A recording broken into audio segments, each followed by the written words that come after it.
నేను Andhra Pradesh CPS employees association రాష్ట్ర అధ్యక్షుడిగా పనిచేస్తూ ఉన్నాను. మాకు గత ప్రభుత్వంలో జగన్మోహన్ రెడ్డి గారు వారం రోజుల్లో సిపిఎస్ విధానాన్ని రద్దు చేస్తానని చెప్పి మోసగించి మమ్మల్ని పెద్ద అగాధమైనటువంటి మళ్ళీ జీపీఎస్ అనేటువంటి కొత్త సిస్టాన్ని తీసుకొచ్చి దాంట్లోకి పెట్టి పోతూ ఒక దుర్మార్గమైనటువంటి ఒక జీవో ఇచ్చి పోవడం జరిగింది. అదే సమయంలో మా మీద ఉద్యమం చేస్తున్నటువంటి అనేక సిపిఎస్ ఉద్యోగుల మీద సుమారుగా 1600 కేసులు పెట్టి అనేక రకాలైనటువంటి బాధలు పెట్టడం జరిగింది ఆ రోజు. అయితే మరి చంద్రబాబు నాయుడు గారు గవర్నమెంట్ ఫామ్ అవ్వకముందు నేను వచ్చినటువంటి తర్వాత మీ ఏదైతే జీపీఎస్ ఏదైతే ఉందో దాని మీద పునఃసమీక్షించి మీకు సరైనటువంటి నిర్ణయం తీసుకుంటానని చెప్పడం జరిగింది.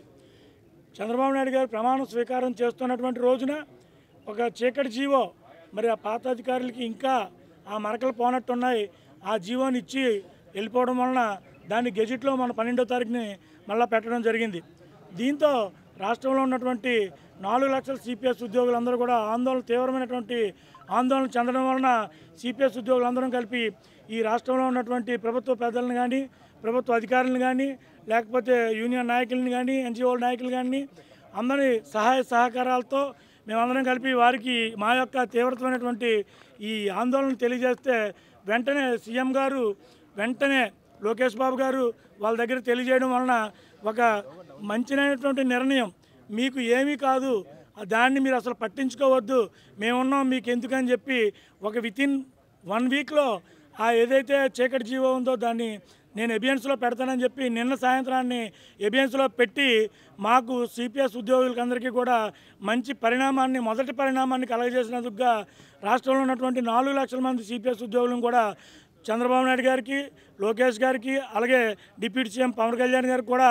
మా యూనియన్ తరఫున కానీ మా సిపిఎస్ ఉద్యోగుల తరఫున కానీ ప్రత్యేకమైనటువంటి ధన్యవాదాలు తెలియజేసుకుంటున్నాం. అలాగే